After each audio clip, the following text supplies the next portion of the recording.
Mga kalingap, pagpalang umaga po. Mga kalingap, ngayon po ay nandito yung mga kasama natin. Yung Team Bulong. Shout out. Shout out. Ano daw? Kita nyo na swerte lagi. Kaya nga. Bakit? Kamusta ka na, bro? Okay lang. Okay lang. Ngayon ka lang nagpakita, baga? Ngayon lang kita nakita. Busy ako. Busy ko. Saan ka nagpupunta? Busy ako. Balita ko, marami ka lang na-scout. Ay, marami na. Marami na. Bago nga, kaya nandito ako ngayon kasi May bago. may bago tayo. Abangan. Saan lugar? Kung saan? Saan padpadin.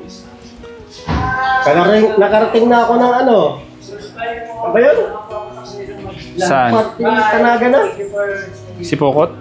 Di, anong lugar yun no? Pasakaw? Pasakaw, yun. Sino kasama mo? Yung scout na. Ayos ano?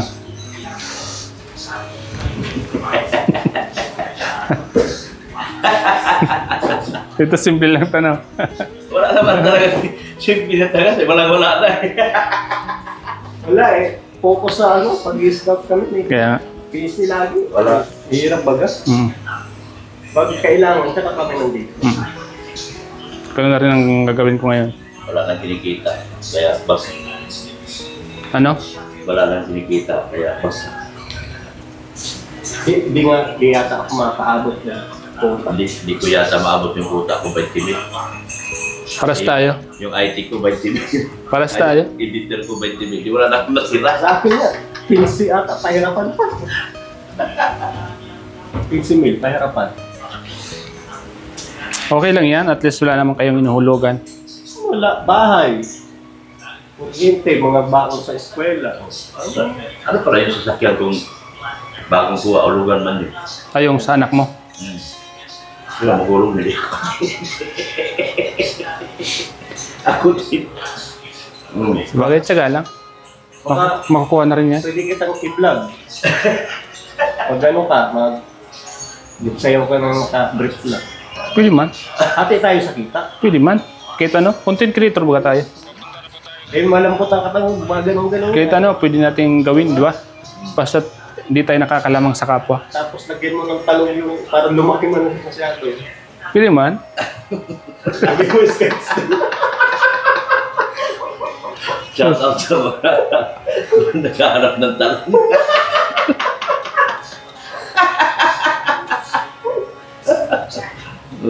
Di ba? Ganun gawin natin. Kaya nga, pwedeng ganun. Lahat. Wala.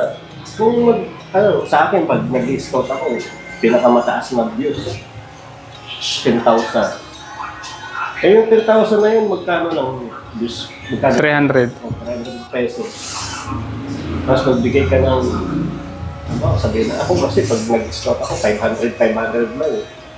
Kasi, pag gusto mo ni Kalina Prab, bigay natin. Luz.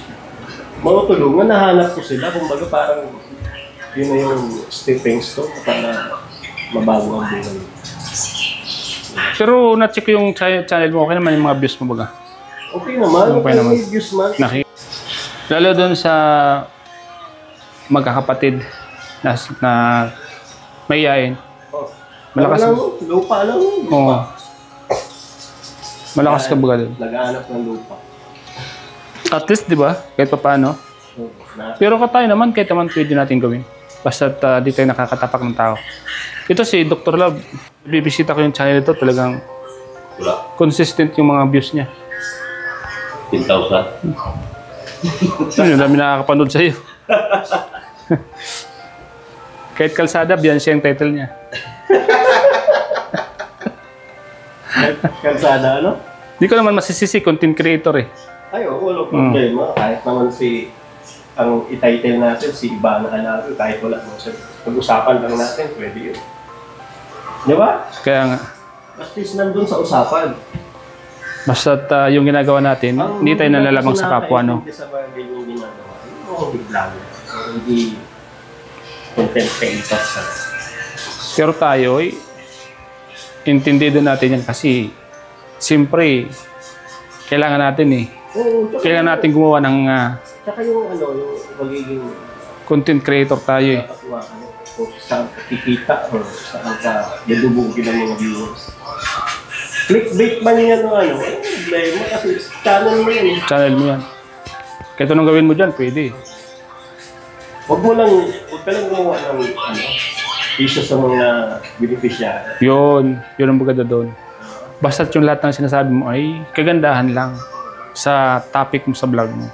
Katulad ni Dr. Love, kahit nasa kalsada, sabi niya, ipapakita ko po sa inyo ang building dito sa MUA.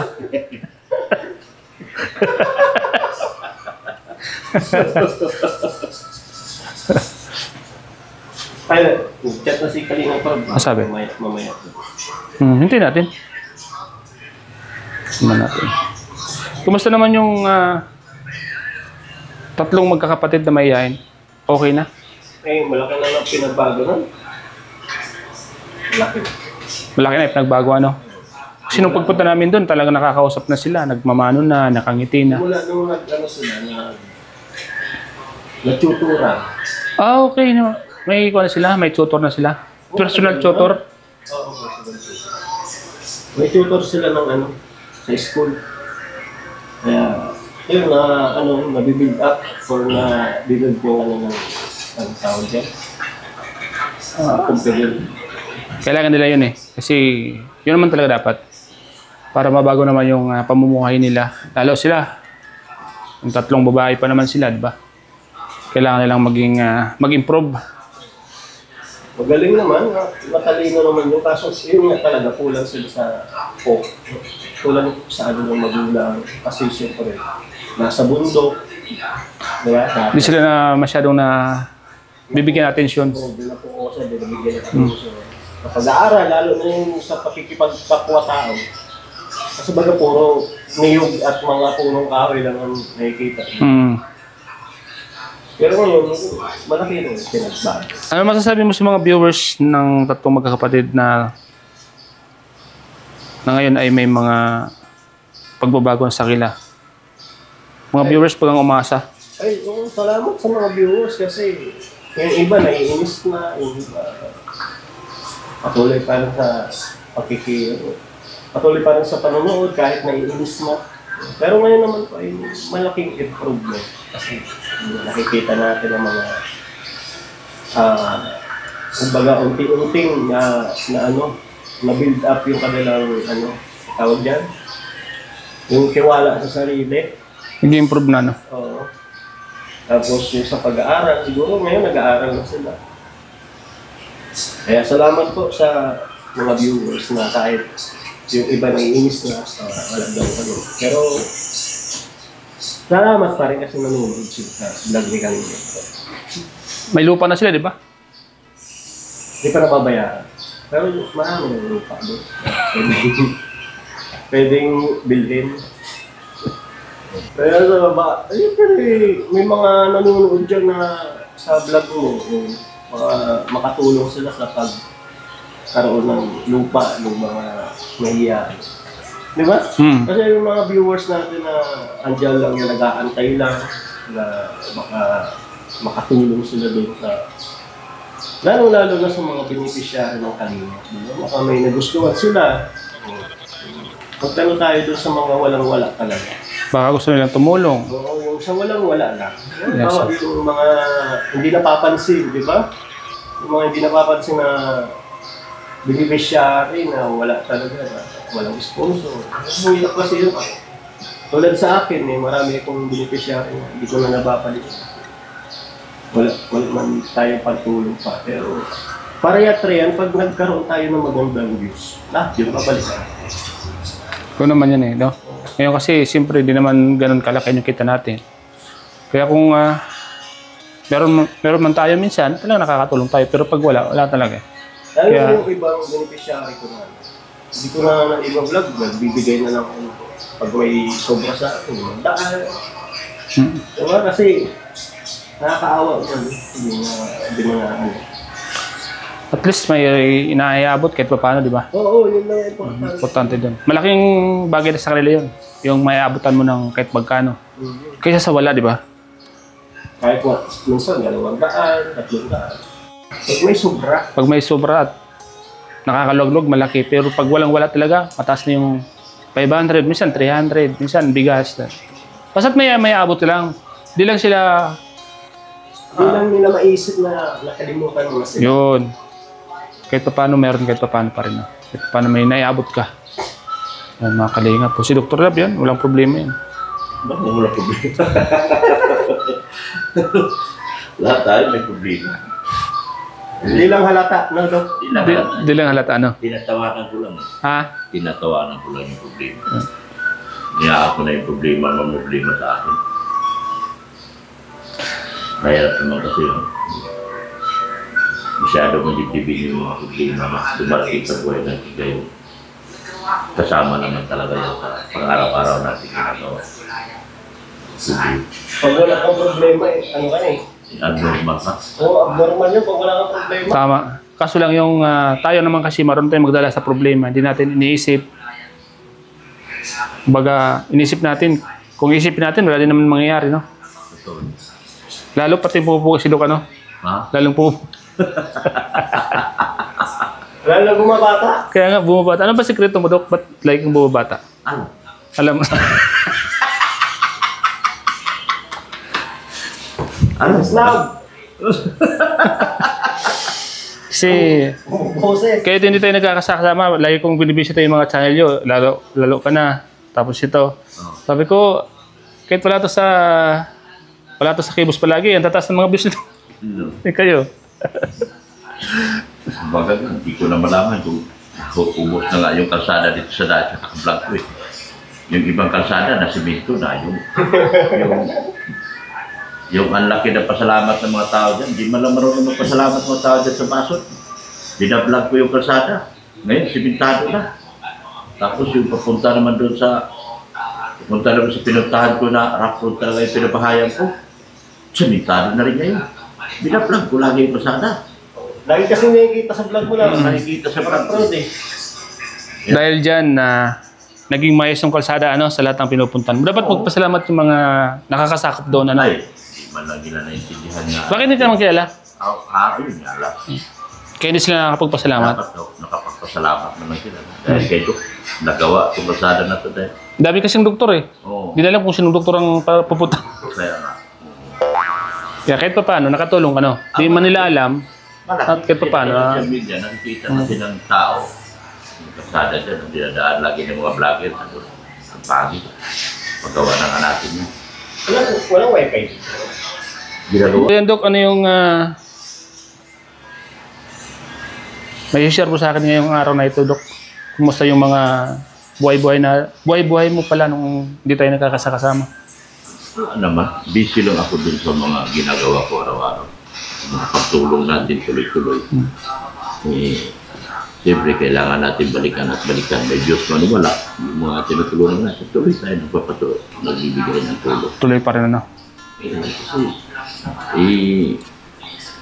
Hindi porkit wala ka dito, nasa bahay ka lang, hindi ko galing yung nasa bahay. Araw-araw tumatakbo ako. Tama. Nakikita nga kita. Tumutulong ko dahil importante yun. Doon tayo sinusubok ng panahon kung gaano ba katatag talaga at yung gaano ka ba katibay doon sa larangan na pinasok mo. Kasi minsan talaga abutan ka ng tamad, ano? Pero hindi yun naging hadlang para sa akin. Hindi ako papayag na tatalunin ako ng katamaran. Yun. Inisipagan ko lalo ang aking sarili kaya magampanan ko yung mga trabaho inakaataw sa akin. Tsaka mahirap yung lagi ka nasa bahay, di ba? Parang hindi kompleto yung araw pag lagi ka lang nandun sa bahay. Parang nasa bahay lang ang mahirap. Mahirap, no? Mahirap. Kailangan talaga, gawa ka ng paraan, lalabas ka talaga, ano? Parang nilalagnat ka. Parang kang nilalagnat pag nasa bahay ka lang. Ito kahit pa paano, alam ng mga viewers natin kung ano yung nararamdaman natin pag dito nakakapag-scout, ano? Pag dito nakakalabas. Araw-araw talaga lumalabas ako dahil lalo meron tayo pinapagawang ano dahil tubo-tubo. Yung amo ko may inuot ko sa akin araw-araw.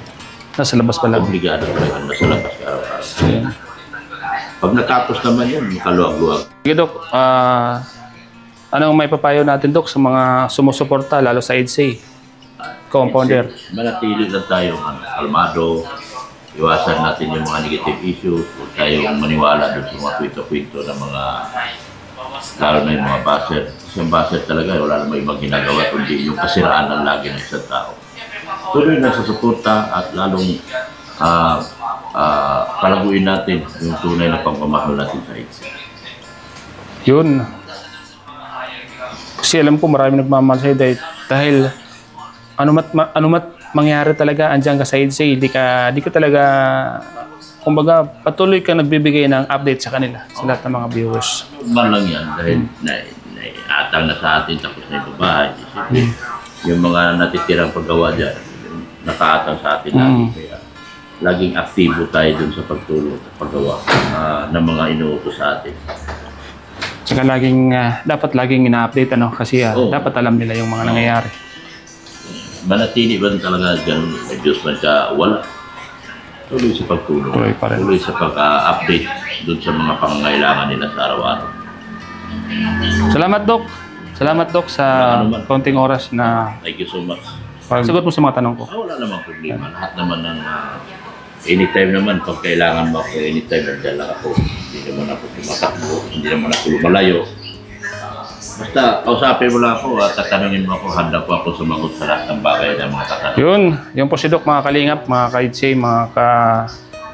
lahat ng mga viewers yun, si Doc. Talagang hindi mahirap lapitan. Salamat, Doc. Salamat, Doc. Ingat ka palagi sa pag-scout mo. Salamat. At kung saan ka man mapadpad, ingat ka palagi. Thank you. God bless. Thank you.